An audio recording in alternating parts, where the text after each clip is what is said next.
pukul 17 waktu Indonesia Barat. Soal perjuangan ke pusat, apapun yang diminta oleh pemerintah Aceh, Delon sebagai wakil Aceh siap memperjuangkan.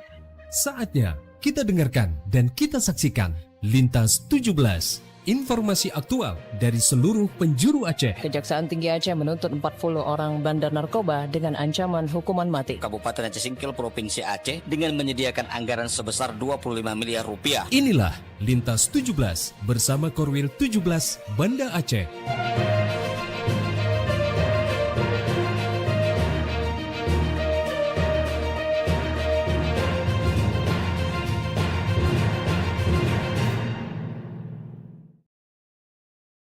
Assalamualaikum warahmatullahi wabarakatuh. Dari Jalan Sultan Iskandar Muda nomor 13 Banda Aceh.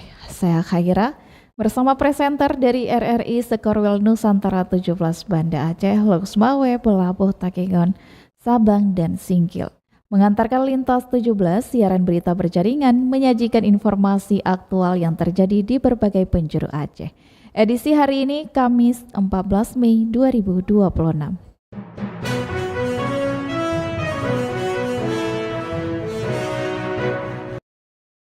Pendengar, berita utama yang dapat Anda simak sore ini diantaranya 5 sekolah di Aceh Besar terima revitalisasi dari Kemendikdasmen. Berita lainnya, jemaah calon haji Aceh Selatan pada kloter 9 menuju Tanah Suci.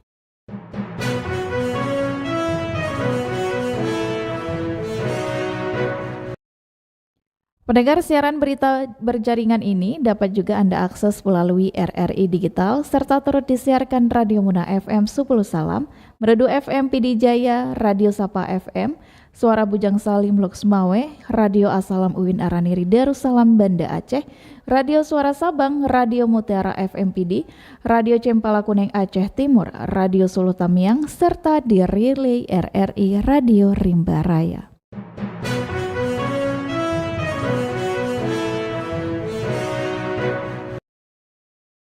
Baiklah saudara, berita pertama kami mulai dari Kutaraja, Banda Aceh.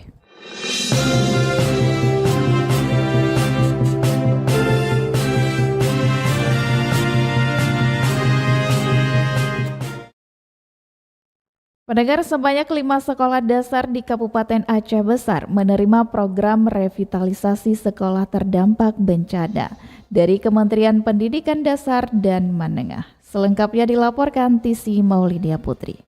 Sebanyak 5 sekolah dasar SD di Kabupaten Aceh Besar menerima program revitalisasi sekolah terdampak bencana dari Kementerian Pendidikan Dasar dan Menengah Kemendikdasmen Republik Indonesia, yaitu Sekolah Dasar Negeri SDN Limpo, Lamlom, Lamcot, Samahani, dan Siron. Bupati Aceh Besar Muharam Idris menyampaikan revitalisasi ini menjadi upaya bersama untuk menghadirkan lingkungan belajar yang aman, nyaman, dan layak bagi para siswa demi mendukung pendidikan yang lebih baik. Pihaknya berharap ke depan kepala sekolah, kepala dinas pendidikan dan instansi terkait dapat berkolaborasi dan memiliki pemahaman yang sama dalam memastikan ketersediaan dan terjaganya fasilitas pendidikan.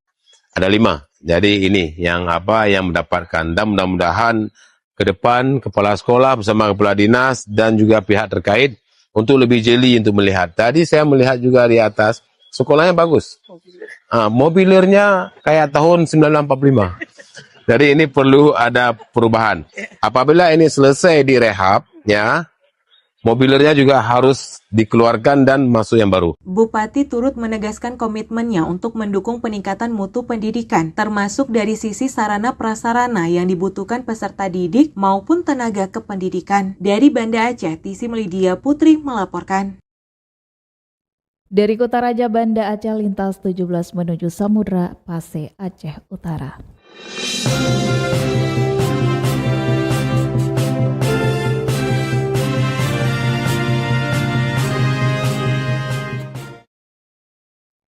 Pendengar, IPSM desak pemerintah pusat normalisasi sungai di Aceh. Selengkapnya dilaporkan Saifullah Nordin.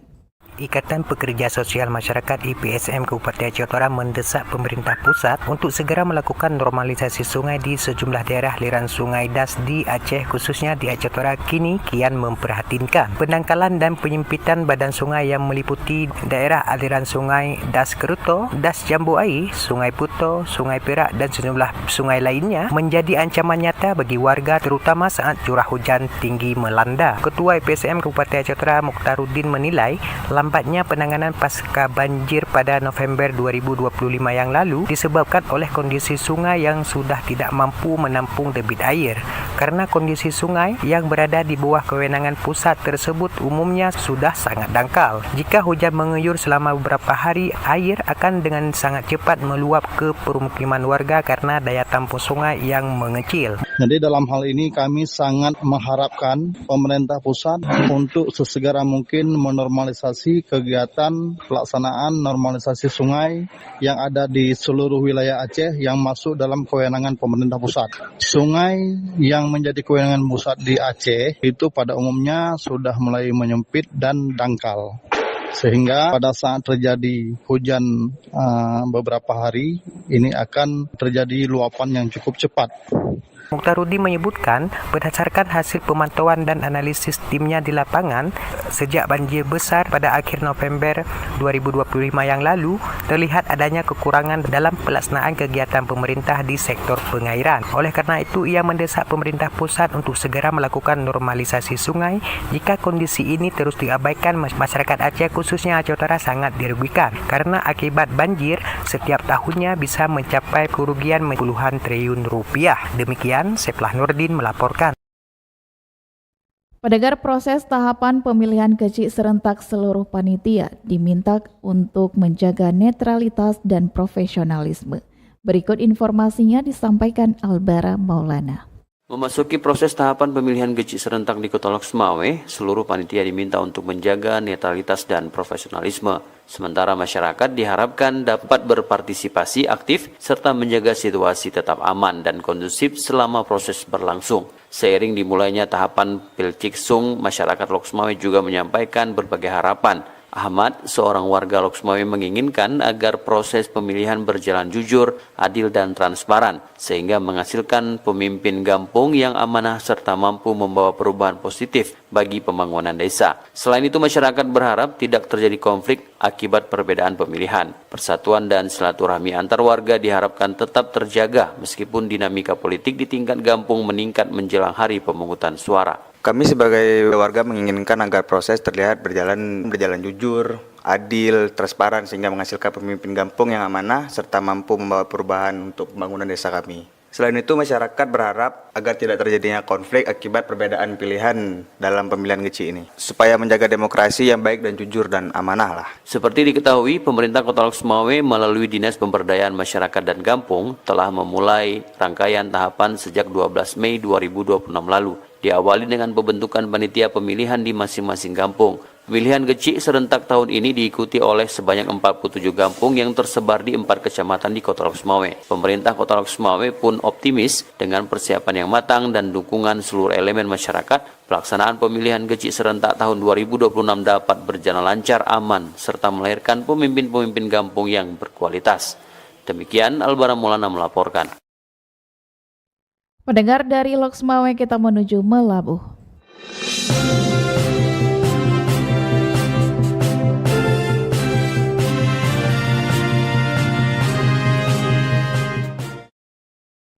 Seluruh calon jemaah haji Kabupaten Aceh Selatan yang tergabung dalam kloter 9 dijadwalkan menuju Bandara Sultan Iskandar Muda Aceh Besar untuk diterbangkan menuju Tanah Suci. Selengkapnya dilaporkan Arif Rizalul. Kementerian Haji dan Umrah Kabupaten Aceh Selatan mencatat jumlah jamaah haji asal Aceh Selatan tahun 2026 sebanyak 175 orang. Dari jumlah tersebut terdiri 66 orang jamaah laki-laki dan 109 orang jamaah perempuan. Kepala Kementerian Haji dan Umrah Kabupaten Aceh Selatan, Khair Rizal, mengatakan sebanyak 173 jamaah tergabung dalam kloter 9, sementara 2 jamaah lainnya masuk dalam kloter 13. Aceh Selatan, kita berangkatkan calon jamaah haji ini sebanyak 175 orang, terdiri dari laki-laki 66, perempuan 109. Dengan pemberangkatan terbagi dalam 2 kloter. Kloter 9 173 dan kloter 13 2 orang. Seluruh jamaah dijadwalkan berangkat dari asrama Haji Banda Aceh menuju Bandara Sultan Iskandar Muda Aceh Besar pada tanggal 14 Mei 2026 untuk melanjutkan perjalanan ke Tanah Suci. Adapun jamaah termuda tahun ini atas nama Reza yang berusia 23 tahun, sedangkan jamaah tertua atas nama Nyak Korat berusia 95 tahun. Ia juga berharap agar seluruh jamaah diberikan kemudahan, kesehatan, serta keselamatan selama menjalankan ibadah Tanah Suci dan kembali daerah dengan memperoleh haji yang mabrur. Reporter RRI Arif Rizalul melaporkan. Pendengar, Bupati Aceh Barat Tarmizi SPMM menyerap aspirasi warga dan para kecil di Kecamatan Bubun dalam program berkantor sehari. Kegiatan berlangsung di Desa Pelante Simpang pada Rabu. Informasinya disampaikan Tama Maulizar. Bupati Aceh Barat Tarmizi SPMM menyerap aspirasi warga dan para geci di Kecamatan Bubun dalam program berkantor sehari.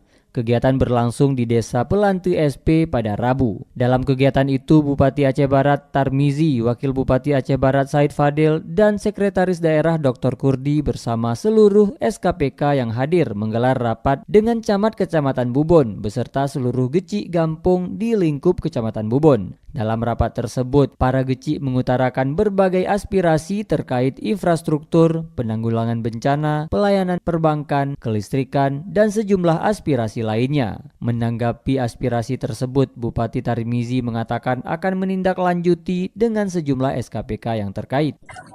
Semua hadir, ikut membawa bantuan dan nanti menyerap aspirasi secara langsung dari kecil, dari masyarakat seperti ini, sehingga betul-betul tidak ada jarak antara masyarakat dengan seluruh pejabat daerah. Begitu di lapangan, kita tahu permasalahan, nanti kita langsung duduk pemerintah untuk eksekusi. Semua yang disampaikan itu langsung kita follow up. Ia juga mengatakan bahwa kegiatan berkantor sehari ini akan terus dilaksanakan di satu kecamatan setiap bulan secara bergilir guna menyerap aspirasi masyarakat secara langsung. Dalam kegiatan tersebut, sejumlah SKPK juga menghadirkan pelayanan seperti Dinas Pertanian, Tanaman Pangan, dan Hortikultura menghadirkan pasar tani. Dinas Pangan menghadirkan operasi pasar, Dinas Kesehatan menghadirkan layanan cek kesehatan gratis, serta sejumlah pelayanan lainnya. Pada kesempatan itu, Tarmizi juga mengunjungi warga yang sakit melalui program Dokmaru. Selain menghadirkan layanan publik, sejumlah SKPK juga menyalurkan sejumlah bantuan yang diterima langsung oleh Gecik Desa Pelante SP. Sementara itu, Gecik Gampung Pelante SP Marzuki mengaku senang desanya terpilih sebagai lokasi kegiatan berkantor sehari Bupati Aceh Barat. Nah, cukup alhamdulillah lah. Hati yang gembira membantu jumlah kecil. Pada hari ini kami berkantor sehari di Kampung Pelante dengan sepuas-puasnya kami. Ia berharap kegiatan berkantor sehari ini akan terus berlanjut di masa yang akan datang. Reporter RRI Melabuh Tama Maulizar melaporkan. Pendengar, dari Melabuh kita menuju dataran tinggi Tanoh Gayo.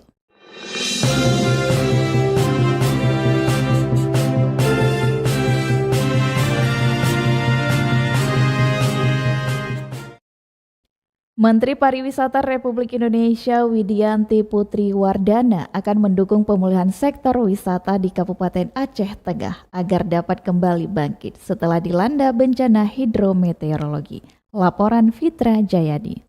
Pemerintah pusat menyatakan komitmennya untuk mendukung pemulihan sektor pariwisata di Kabupaten Aceh Tengah pasca bencana banjir dan tanah longsor beberapa waktu lalu. Komitmen tersebut disampaikan Menteri Pariwisata Republik Indonesia Widianti Putri Wardana saat menerima audiensi Bupati Aceh Tengah Haili Yoga di Gedung Sabta Pesona Jakarta Pusat hari Rabu kemarin. Dalam pertemuan itu dibahas percepatan pemulihan destinasi wisata terdampak bencana sekaligus penguatan sektor pariwisata unggulan Aceh Tengah yang selama ini dikenal melalui Danau Laut Tawar dan dan kopi gayo. Menteri Pariwisata menyebut Aceh Tengah memiliki potensi besar sebagai destinasi wisata alam, budaya, dan ekowisata yang mampu menarik wisatawan domestik maupun mancanegara.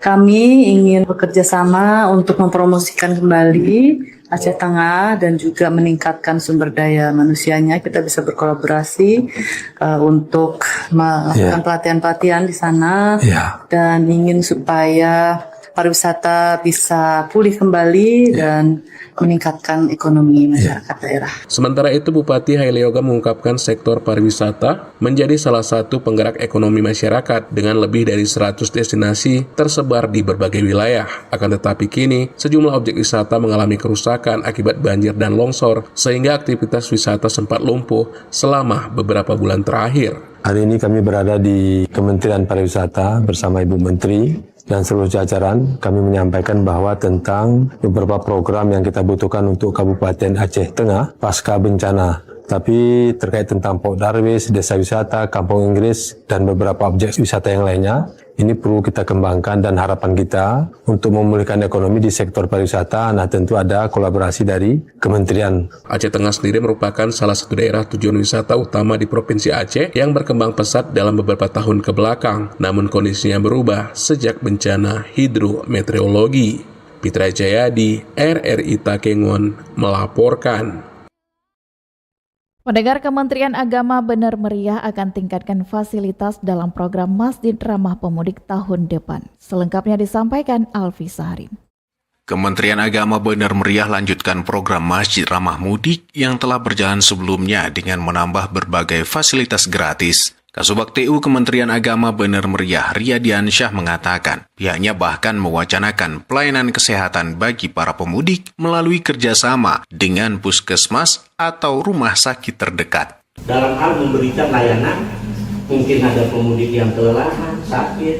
Ini harapan ke depannya. Dan untuk jajaran Kementerian Agama sendiri kami sampaikan Pak Bupati mewakili. Dari jajaran Kementerian Agama, kami juga melibatkan penyuluh untuk terjun membantu di 8 masjid dari penyuluh-penyuluh di kecamatan setempat. Pihaknya juga turut mengapresiasi para pengurus masjid yang dengan semangat menjalankan program Masjid Ramah Musafir dan Mudik dengan menyiapkan fasilitas yang dibutuhkan. Riyadiansyah berharap program tersebut dapat lebih maksimal dijalankan pada tahun berikutnya dalam melayani para pemudik maupun masyarakat lainnya. Alfi Sahrin, RRI Takengon, melaporkan.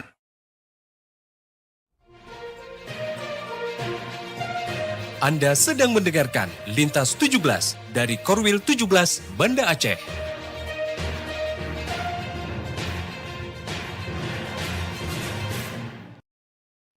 Pendengar, Anda telah menyimak berita-berita dari Kota Raja Banda Aceh, Loksmawe, Pelabuh, dan Takengon.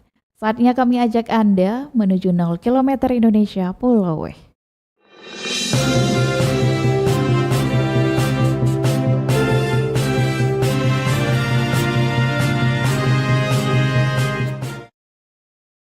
Pendengar, DPRK Sabang sampaikan rekomendasi LKPJ kepada Wali Kota. Berikut laporan Irzam Maulana. Dewan Perwakilan Rakyat Kota Sabang menggelar rapat paripurna ketiga masa sidang 2 tahun sidang 2005-2026 di ruang sidang utama Lembaga Legislatif itu pada Rabu kemarin, tanggal 13 Mei 2026. Agenda utama rapat ini adalah penyampaian laporan panitia khusus sekaligus pemberian rekomendasi atas laporan keterangan pertanggungjawaban Wali Kota Sabang tahun anggaran 2025.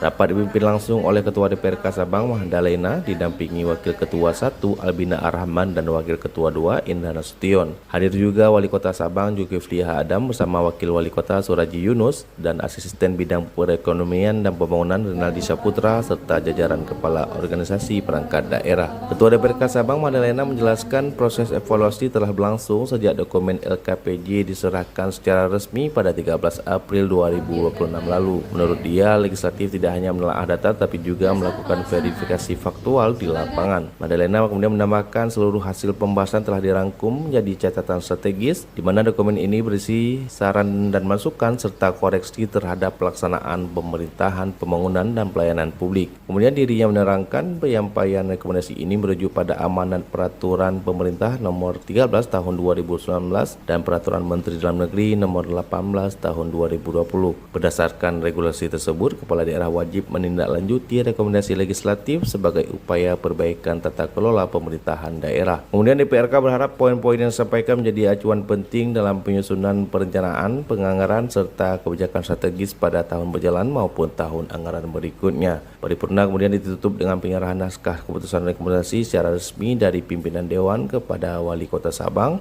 dan kemudian pimpinan DPRK turut mengapresiasi kerja keras seluruh anggota Pansus dan jajaran OPD yang telah menyelesaikan proses pembahasan secara tepat waktu. Demikian Irza Maulana melaporkan.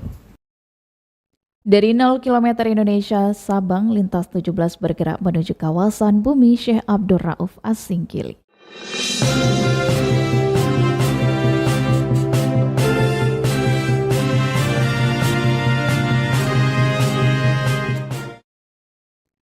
Pendengar, PGRI diminta perjuangan hak dan kesejahteraan guru di Aceh Singkil. Berikut laporan Salihin Barus. Organisasi Persatuan Guru Republik Indonesia (PGRI) diminta berkomitmen untuk memperjuangkan hak-hak seluruh guru di Aceh Singkil, terutama terkait dengan hak kesejahteraan.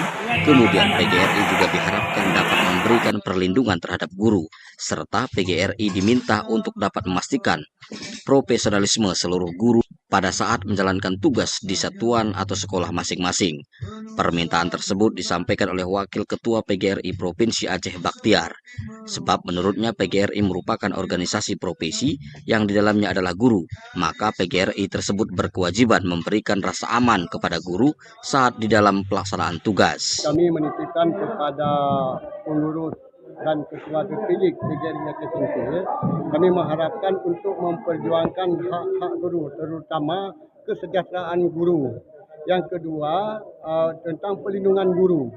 Yang ketiga adalah profesionalisme guru di dalam melaksanakan tugas di satuan pendidikan masing-masing. Kemudian Bakhtiar juga menerangkan bahwa tugas sebagai PGRI sangat berat. Oleh karena itu, kehadiran organisasi profesi guru itu harus mampu menjadi mitranya pemerintah dengan melalui kolaborasi terhadap seluruh SKPK yang ada di daerah. Di samping itu, Bakhtiar juga meminta kepada seluruh pengurus PGRI Aceh Singkil yang baru saja terbentuk periode 2026-2031 diharapkan dapat menjadikan PGRI wilayah Kabupaten Aceh Singkil semakin baik. Selanjutnya, melalui kegiatan konferensi PGRI ke-23, Bakhtiar menitipkan pesan kepada pengurus PGRI Kabupaten Aceh Singkil yang terpilih, ke depan diminta untuk lebih terbuka dan melibatkan seluruh unsur jenjang guru dalam menyusun program dan struktur kepengurusan, termasuk keterlibatan 30% kaum perempuan.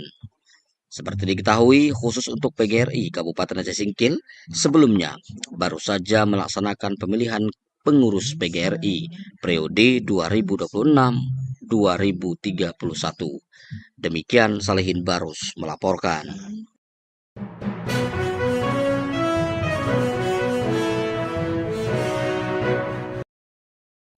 Pendengar, dengan berakhirnya laporan tadi berakhir sudah lintas 17 sore ini. Berita utama dari RRI sewilayah batas Selasar Korwil 17 Banda Aceh. Atas perhatian Anda, kami ucapkan terima kasih. Wassalamualaikum warahmatullahi wabarakatuh. Sekali di udara, tetap di udara. Demikian Lintas 17 sore ini, produksi Korwil 17 Banda Aceh.